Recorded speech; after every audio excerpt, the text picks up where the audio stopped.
Hello အားလုံးပဲမင်္ဂလာပါရှင်ငင်းငင်းပါဒီဗီဒီယိုလေးကတော့ကိုကိုကိုတေချာသိအောင်ဘယ်လိုလေ့လာရမလဲဆိုတဲ့အကြောင်းအရာလေးကိုမျှဝေပေးသွားမှာပဲဖြစ်ပါတယ်ရှင်အရေးကြီးတဲ့အချက်တွေကဗီဒီယိုရဲ့အဆုံးမှာပြောထားတာဖြစ်တဲ့အတွက်ကြောင့်ဒီဗီဒီယိုလေးကိုဆုံးအောင်ကြည့်ပြီးဖို့တောင်းဆိုချင်ပါတယ်ရှင်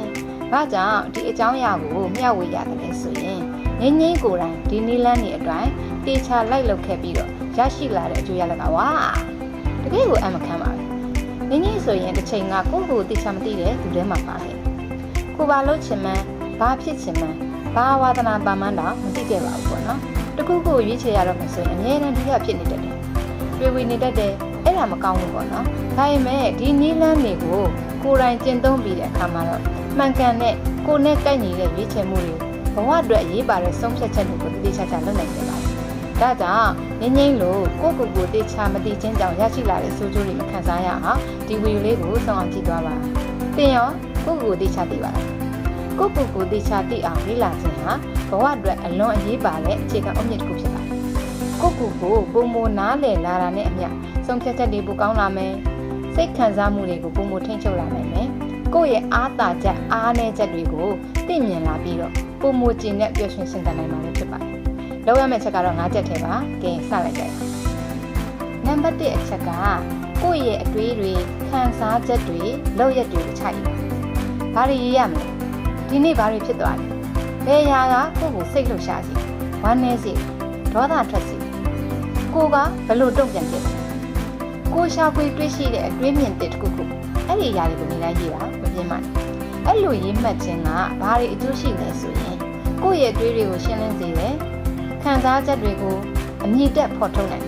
အချိန်ကြာလာတဲ့အခါမှာကိုယ့်ရဲ့အတွေးတွေအပြစ်မှုပုံစံတွေကိုမြင်လာစေမှာပဲဖြစ်ပါတယ်သိချလိုက်လို့ကြည့်ပါကိုသိနိုင်ပါလိမ့်မယ်နံပါတ်2အချက်ကတရားထိုင်ခြင်းဖြင့်အာယုံစုစိုက်ခြင်းကိုလှုပ်ဆောင်ရမှာပါတရားထိုင်ခြင်းကကိုယ့်ရဲ့အာယုံကိုပြစ္ဆုတ်ပံကာလစီခေါ်ဆောင်သွားပြီးတော့ကိုယ့်ရဲ့အတွေးတွေခံစားချက်တွေကိုစောင့်ကြည့်သိမြင်နိုင်စွမ်းကိုမြင့်တင်ပေးမှာဖြစ်ပါတယ်ဘယ်လိုစထိုင်ရမလဲ9မိနစ်10မိနစ်ကနေစထိုင်မှာတက်တောင့်တက်တာထိုင်မှာအသက်ရှူသွင်းရှူထုတ်ကိုအာယုံစိုက်ပါအဲ့ဒီအချိန်မှာဝင်လာတဲ့အတွေးတွေခံစားချက်တွေကိုဝေဖန်ခြင်းမရှိဘဲစောင့်ကြည့်သိနေတတ်အောင်လေ့ကျင့်ပေးတာကြောင့်ကိုယ်အကြောင်းကိုပုံမနဲ့ဆိုင်စွာသိရှိနားလည်စေမှာပါနံပါတ်3အနေနဲ့လှုပ်ဆောင်ရမယ့်အရာကတော့သူများတွေစီကကိုယ့်ပေါ်မြင်တဲ့အမြင်ကိုပြတ်တောက်ခံကြည့်ပါကိုမြင်တဲ့ပုံနဲ့သူများတွေကမြင်တဲ့ပုံဟာမတူညီတတ်ပါဘူးယုံကြည်ရတဲ့မိသားစုဝင်မိတ်ဆွေတယောက်ယောက်စီကရိုးသားပွင့်လင်းပြီးတော့အရှိကိုအရှိတိုင်းမြင်တဲ့အမြင်ကိုတောင်းခံကြည့်ဘယ်လိုတောင်းခံရမလဲဆိုရင်ငါ့အကြောင်းလေးပြောပြပါအောင်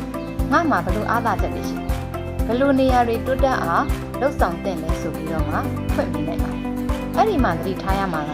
အကြံပြုချက်တွေကိုမခံချင်စေခုခံလို့စိတ်မထားဘဲနဲ့နားထောင်မှာဝေဖန်ခံရတယ်လို့မမြင်ပါနဲ့ကိုပို့သိဖို့အခွင့်အရေးရတယ်လို့ပဲမြင်ပါနံပါတ်4အချက်ကတော့မေးခွန်းထုတ်ပါဘယ်သူ့ကိုမေးခွန်းထုတ်ရမလဲဆိုတော့ကိုပါပဲဘယ်လိုမေးခွန်းတွေမေးရမလဲငါရဲ့အားသာချက်တွေကဘာတွေလဲငါ့ကိုဘာကတကယ်ပျော်ရွှင်စေတာလဲဘာကစိတ်ညစ်စေတာလဲငါရဲ့စံတန်မိုးတွေကဘာတွေလဲဥပမာရိုးသားမှုလားမိသားစုလားလွတ်လပ်မှုလားကုညီပံ့ပိုးမှုစသဖြင့်ဘဝမှာဘာကိုလိုချင်တာဘာကြောင့်ဒီအခြေအနေမှာငါဘာကြောင့်ဒီလိုခံစားရတာဒီလိုမေးခွန်းတွေမေးပြီးတော့အဖြေကိုချရထားပါကိုပျောက်ဆုံးခြင်းကနေရှာဖွေတွေ့ရှိနိုင်ပါမယ်နံပါတ်5အချက်ကတော့ကိုယ့်ရဲ့ပျော်ရွှင်မှုနာကျင်မှုတွေကိုအခြေခံပြီးတော့လေ့လာပါကိုစိတ်အနှောက်အယှက်ဖြစ်စေတဲ့ဒေါသထွက်စေတဲ့အရာတွေဟာကိုယ့်ရဲ့စံတန်ဖိုးကိုချင်းချောက်နေတာပဲဖြစ်နိုင်ပါတယ်အလားတူပဲကိုပျော်ရွှင်စေတဲ့အရာတွေဟာကိုယ့်ရဲ့တန်ဖိုးတွေနဲ့ကိုက်ညီနေတာပဲဖြစ်ပါတယ်ဒီအချက်တွေကိုသတိထားမိအောင်ကြိုးစားပါနောက်ဆုံးအချက်အနေနဲ့ပြောရမယ်ဆိုရင်ကိုယ့်ရဲ့ရွေးချယ်မှုတွေကိုပြန်လည်သုံးသပ်ပါနေ့စဉ်လုပ်နေကြအသေးစားရွေးချယ်မှုတွေကစပြီးဘဝအတွက်အကြီးစားဆုံးဖြတ်ချက်တွေအထိကိုဘာကြောင့်ဒီလိုရွေးချယ်ရတာလဲဆိုတာကိုပြန်လည်သုံးသပ်ပါ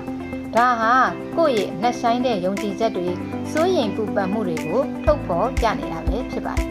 အရေးကြီးဆုံးချက်တွေကတော့တိခံမှာကိုသိရှိဖို့ဆိုတာတတ်တာခီးလို့ဆိုနိုင်ပါတယ်တရက်နဲ့တစ်ချက်တည်းဖြစ်မလာနိုင်ပါဘူးနောက်တစ်ချက်ကတော့ကျင်နာတတ်ပါကိုယ့်ရဲ့အားနည်းချက်တွေတွေ့တဲ့အခါဝေဖန်ပြစ်တင်တာထက်လက်ခံနားလည်ပေးပါနောက်ဆုံးအရေးကြီးတဲ့ချက်ကတော့ပွင့်လင်းမှုရှိပါ ကိုပူတိလာတာဟာချစ်ချင်းဆိုတဲ့ချက်တွေကြည့်ရင်တွေ့ရမယ်လို့ဆိုလိုပါဘူး။အကောင်းတဲ့ချက်တွေလည်းတွေ့ရနိုင်ပါတယ်။ဒါဟာပုံမှန်ပါပဲ။ဒီလိုတွေးရှိမှုတွေဟာကိုပုံမကောင်းမွန်အောင်ပြုပြင်နိုင်ဖို့အခွင့်အရေးတွေပါပဲ။